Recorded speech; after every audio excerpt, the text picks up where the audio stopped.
SR-71 Blackbird, America's old super spy plane, is still the world's fastest jet.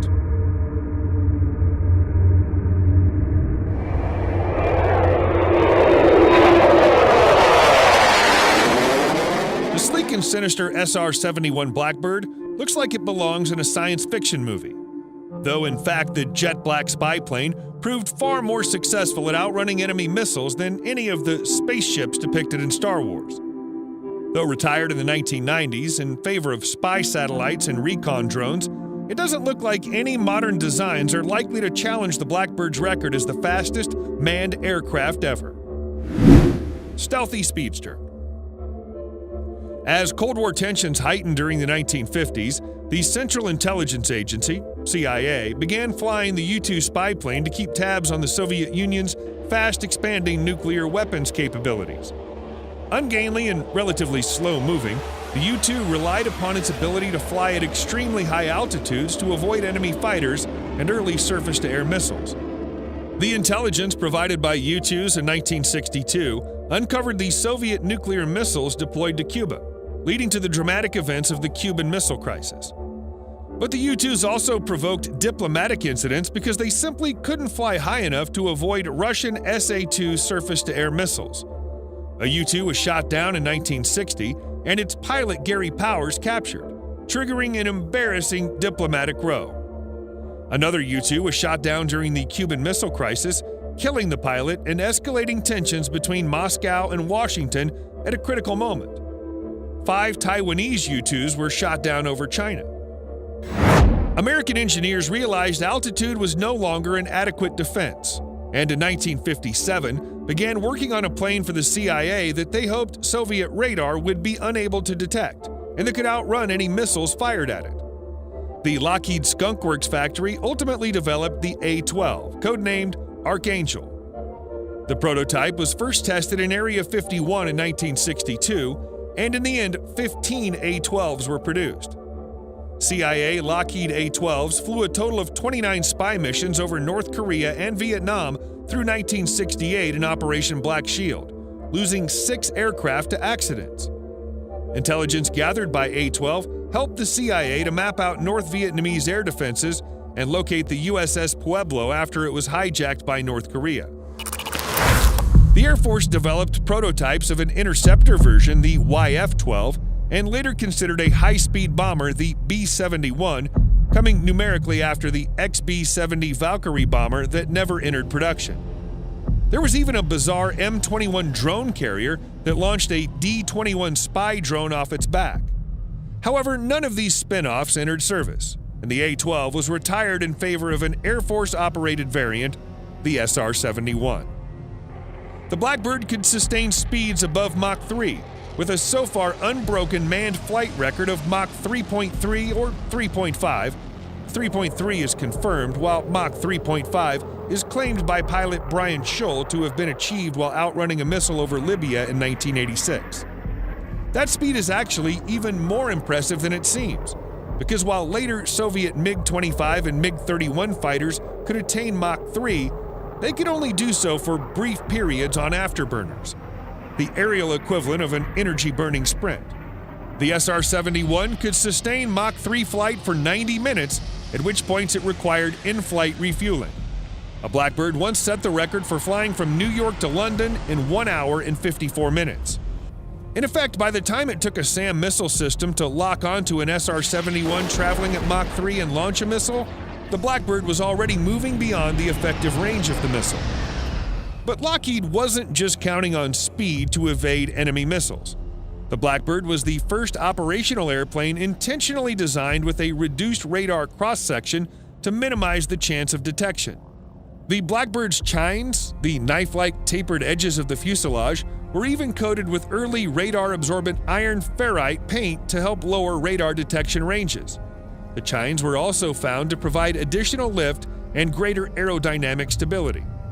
However, the Blackbird wasn't a stealth plane by modern standards. It had a cross-section of 10 square meters, which Soviet radar technology soon proved capable of detecting anyway. Adding to the problem was the enormous heat exhaust plumes the SR-71's engines generated, which disrupted the air particles behind it in a manner visible to radar. Fortunately, the Blackbird also mounted a radar jammer and other electronic countermeasures for confusing enemy missiles.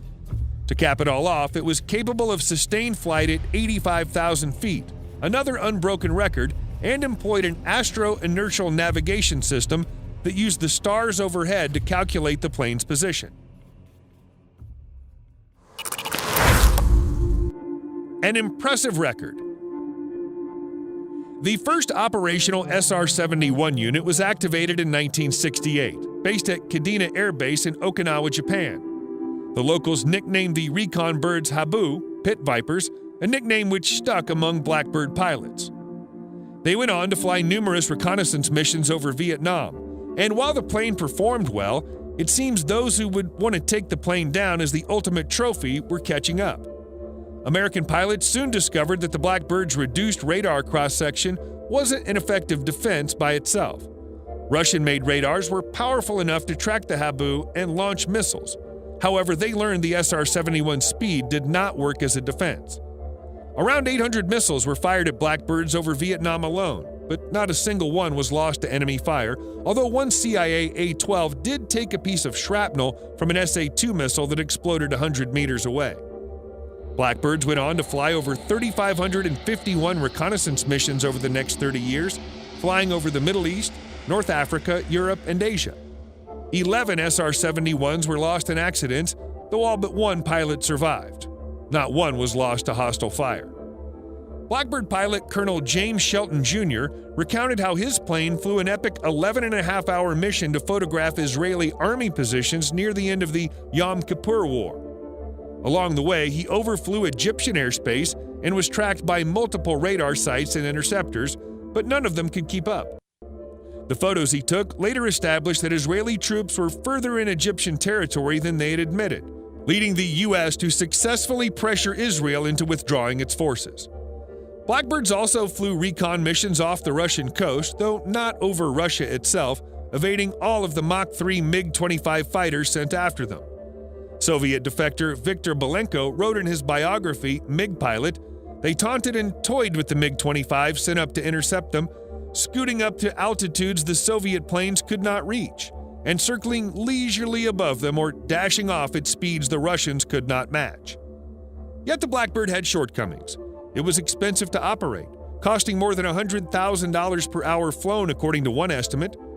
Furthermore, an SR-71 required an average of a week of maintenance between each mission because the high-speed flights often cause bits and pieces of the airplane to loosen or come off. More importantly, spy satellites and drones could handle the strategic missions that the SR-71 was supposed to perform, and the Blackbird, which relied on 1960s technology, had no data link to transmit its intelligence data back to base, so it was not considered ideal for providing data in a time-sensitive manner. The SR-71 was first retired in 1989, before 3 airframes were brought back into service in 1994. However, the operating costs of the small fleet were extremely high. Despite attempts by politicians like Senator John Glenn to save the program, the Air Force wanted to redirect funding to other projects. The SR-71 was finally withdrawn from service in 1998. NASA's 2 Blackbirds were retired the following year. For years, there were rumors of an even faster spy plane, the Aurora, but its existence seems unlikely at this point. Rather, the Pentagon relies on drones and satellites if it needs to cast an eye on a well-defended location. Why risk lives and diplomatic incidents using manned aircraft? The still classified RQ-180 Global Hawk stealth drone currently in development is believed to be the effective successor of the Blackbird. What about gathering intel over places where there is no threat from surface-to-air missiles? Then the Air Force can call upon the venerable 1950s-era U-2, which in heavily upgraded form is now flying photo reconnaissance missions over Iraq, having outlasted its successor by 2 decades and counting.